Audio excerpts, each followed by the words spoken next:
Hello les potos. Et vous, que feriez-vous si un taré vous poursuivait toute la journée? Let's go!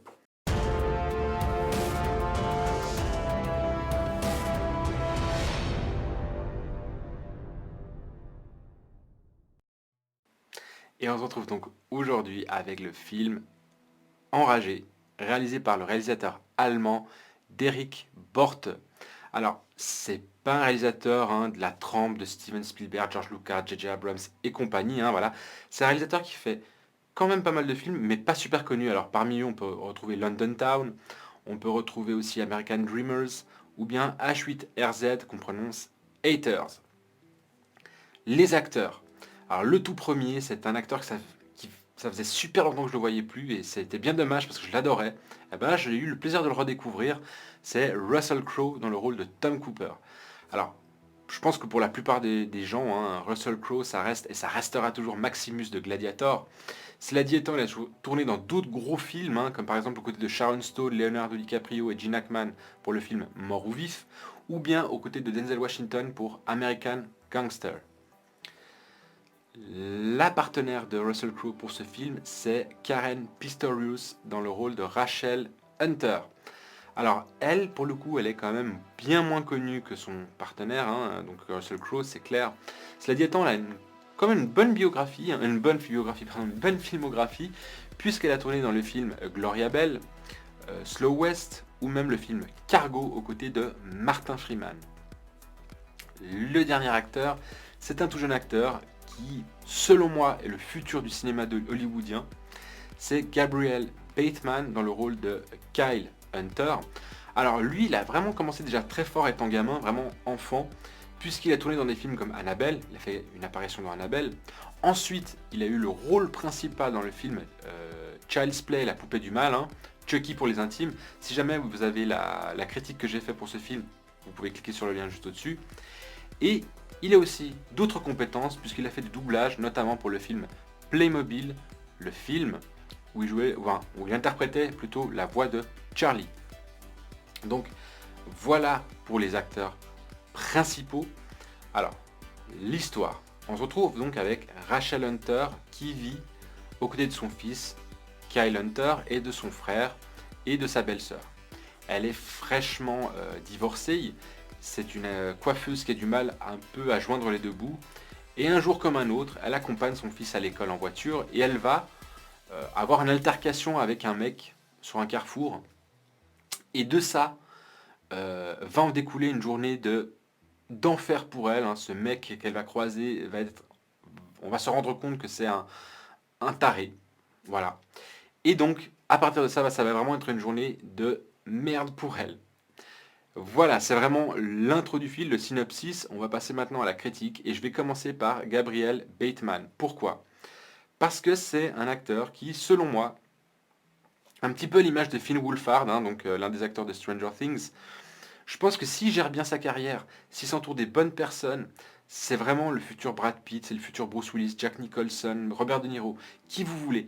Mais voilà, dans ce film-là, honnêtement, je trouve qu'il a excellemment brillé, enfin, vraiment, il a brillé par son interprétation, il joue très bien cet acteur. On sent qu'il y a du potentiel, il est même meilleur que dans Child's Play.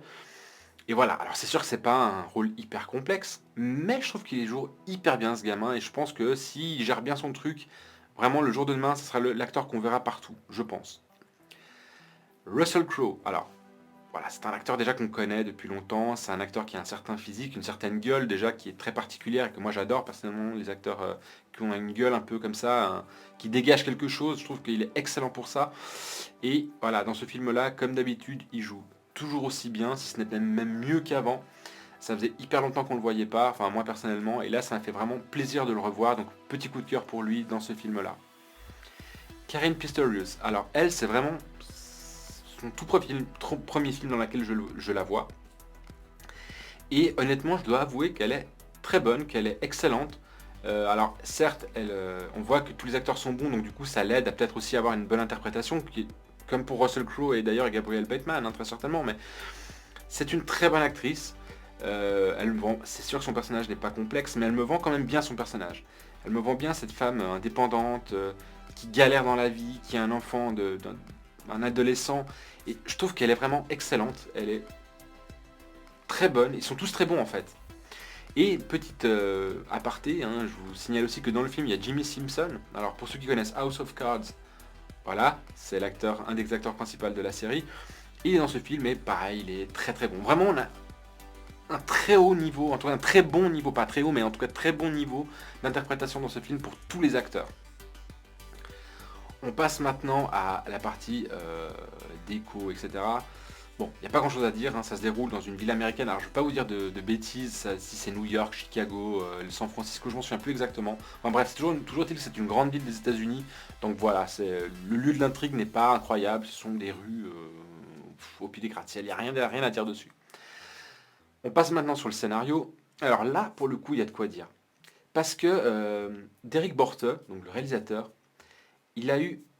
Toutes les techniques qu'il utilise sont hyper classiques, mais elles sont maîtrisées et efficaces. Voilà. Je veux dire, on peut être dans du classique et faire de la merde, et on peut être dans du classique et faire du méga efficace quand on maîtrise le truc. On le maîtrise tellement bien que c'est efficace, même si c'est classique. Et ben c'est clairement ce qu'a fait Derek Borte.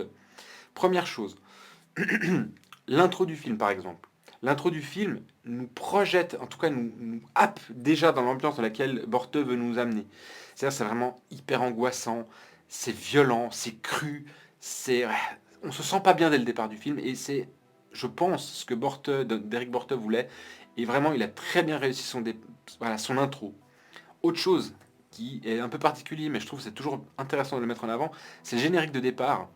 Moi, ce générique de départ m'a fait penser un petit peu à Seven, le générique de Seven, pour ceux qui ont vu le film. C'est-à-dire que la musique, le morceau, plus espèce de grain avec des images d'arrière-plan un peu particulières, nous, nous plonge davantage dans l'ambiance noire du film. Et je trouve que de nouveau, c'est des petits détails, mais qui fonctionnent très bien quand on veut attirer le spectateur dans une ambiance. Autre chose que j'ai beaucoup aimé d'Eric Borte, alors encore une fois c'est une technique très classique, mais encore une fois il l'a super bien fait. En fait, Derek Borte part d'un constat basique de société actuelle. Alors ça va être un petit peu spoil, mais vous inquiétez pas, ça vous raconte rien sur l'histoire. Mais en tous les cas, pour faire ce film, il est parti de l'idée que le monde actuel, la violence se banalise dans les rues, dans les magasins, partout. Voilà, on est confronté tous les jours à des gens qui sont de mauvaise humeur, on se fait agresser pour un rien, on s'engueule les uns les autres pour des conneries. Et voilà, il est parti de cette idée-là pour créer ses personnages et son histoire. Et je trouve qu'il a, de manière hollywoodienne, attention ça reste un film, mais il a excellemment bien mis en avant ce genre de problème de société. Et je trouve que voilà, c'est une technique classique hein, de prendre un sujet de société actuelle pour faire un film. Certes, c'est super classique, mais je trouve qu'il l'a hyper bien géré de nouveau. Petit bémol au niveau scénaristique, c'est la mise en place de l'intrigue, elle est un peu longuette. Franchement, les 15-20 premières minutes, c'est un peu long. C'est un peu long, mais une fois que l'intrigue est partie, alors là ça carbure. Hein. Là on y va, c'est tension, vraiment adrénaline constante. Vraiment ils jouent avec nos nerfs et tout. Encore une fois, en plus l'interprétation de tous les acteurs sont excellents. Donc voilà, on passe 1h30, le film dure 1h30, vraiment un peu long au départ, hein, comme un diesel, et puis après bam, c'est parti, ça y va. Donc très bonne gestion de son scénario, simple, classique, mais efficace. Tant par sa réalisation, par sa mise en scène, par la construction de ses personnages, la construction des dialogues, tout est classique, simple, mais rudement efficace. Côté cascade, alors, et effets spéciaux. Effets spéciaux, vous n'allez pas avoir grand chose, vous allez peut-être avoir un ou deux maquillages FX. Voilà, bien fait, mais c'est pas le truc le plus important. Le plus important, c'est les cascades, puisque des cascades en voiture, vous allez en voir des tas dans ce film. Alors effectivement, c'est toujours irréaliste à mort, mais encore une fois, l'irréalisme n'est pas forcément signe de mauvais. C'est-à-dire qu'ici, il utilise l'irréalisme pour ne pas couper l'intensité d'une action. C'est-à-dire que par exemple, je sais pas, je vous dis une connerie, dans des films de combat par exemple, normalement dans la vraie vie, vous prenez un pain sur la mâchoire, vous êtes KO du premier coup. Dans les films d'action, de combat, ils se foutent 3-4 pains à la gueule et encore et encore, ils tombent jamais, c'est irréaliste. Mais justement, ça donne de l'intensité à l'action. Et ben là, c'est exactement pareil avec les voitures. Les voitures, elles font des trucs pas possibles et tout. Mais encore une fois, si on veut pas déroger, en fait, couper cette action-là, bah, on est obligé de faire un truc un peu réaliste. Et pour le coup, je trouve que voilà, si c'est bien amené, si ça permet d'améliorer le film et les scènes, il n'y a aucun problème, c'est ok, c'est parfait. Donc voilà, c'est ce qu'il a fait, je trouve qu'encore une fois, il n'y a rien à dire. Gros point noir du film, pour moi. Hormis le morceau de générique de départ, la BO est quand même assez timide, voire même très timide, trop timide. Et pour un film comme ça où il y a de la tension, je trouve qu'une bonne BO avec une musique un poil plus présente, ça aurait été vraiment mieux pour intensifier davantage les actions et les dialogues. Là, la BO, elle est un peu timide, c'est hyper dommage. Donc en bilan, en globalité, qu'est-ce que j'ai pensé? Est-ce que je vous le conseille? Oui, allez voir ce film. Alors, n'y allez pas avec vos enfants, surtout s'ils sont jeunes, parce que c'est quand même, il y a des scènes crues, dures, violentes. Puis même voilà, les images de départ où justement il vous met en situation comme quoi il y a de la violence dans la rue, c'est peut-être pas une bonne image qu'on peut donner du monde actuel. Mais enfin bref, bon, si vous êtes avec votre copine, copain, mari, femme, vos amis, votre famille adulte, n'hésitez pas, allez-y parce que vraiment vous allez passer 1h30 intense avec de bons acteurs. Vous allez rien découvrir parce qu'effectivement, comme je vous dis, c'est très classique et très simple. Mais encore une fois, moi j'ai passé un très bon moment et quand je vais au cinéma, s'il n'y a rien de nouveau, le minimum que je demande c'est que ça me fasse passer un bon moment. Et là, le film il a réussi l'épreuve, en tout cas le test haut la main pour moi. Donc pour moi, c'était un bon film, pas nouveau mais très bon film. Donc voilà, je vous ai donné mes appréciations sur le film, j'espère que vous les avez appréciées. N'hésitez pas à mettre un petit commentaire si vous l'avez vu et vous avez vos appréciations personnelles à donner. Vous pouvez aussi poser des questions.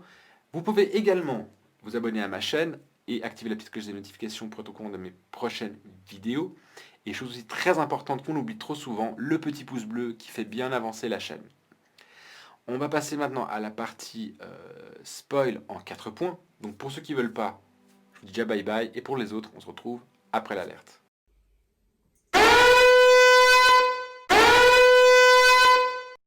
On se retrouve donc avec la partie spoil en 4 points. Le premier point que je vais vous révéler avec impatience, c'est la toute première scène justement qui vous happe dans l'ambiance.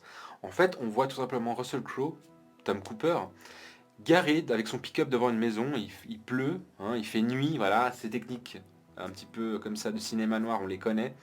Et il va se retrouver seul devant la maison, plan moyen, lui tout seul devant la maison avec les lumières éteintes. Et il va rentrer et il va tuer sauvagement le couple à l'intérieur. Alors certes, on verra pas les scènes, mais on entendra le bruit du marteau qui explose la tête du couple et les cris quoi. Et c'est glaçant, mais automatiquement, boum, on est projeté dans cette espèce d'ambiance qui va tout le long du film nous suivre. Et donc voilà, je trouve que l'introduction de Borte est juste, encore une fois, simple, mais méga efficace. Le deuxième point que je voulais mettre en avant, c'est justement la rencontre entre Rachel Hunter et Tom Cooper. Alors justement, ils vont être à un carrefour, le feu va passer au vert, elle va klaxonner pour que le gars avance, il n'avance pas, elle va l'envoyer chier au passage, et puis plus tard, il va lui dire ouais, excusez-vous, elle dit non, il est hors de question que je m'excuse, voilà, ça part sur une dispute très con, et en fait, ce gars-là, il a complètement, déjà c'était un taré, on le voyait au début de la scène, dans la première scène du film, on va se rendre compte que le gars va essayer de la persécuter, de la torturer psychologiquement et mentalement et physiquement pour lui pourrir sa journée parce que lui a eu une journée de merde. Et là, clairement, j'aime bien, alors certes c'est exagéré, c'est dans la vraie vie, c'est pas comme ça, mais c'est vrai que de nos jours, c'est ça que je voulais mettre en avant, c'est la moindre chose, les gens, mais il faut sauter à la gorge pour des conneries.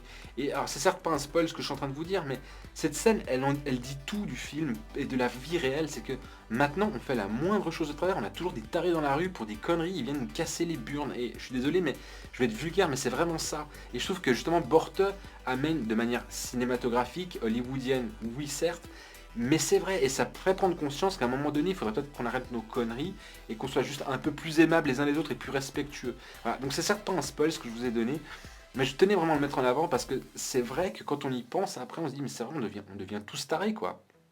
Enfin bon, voilà, c'était un petit peu le point, deuxième point, c'est un peu pas spoil, mais voilà, un petit peu philosophique, on va dire ça comme ça.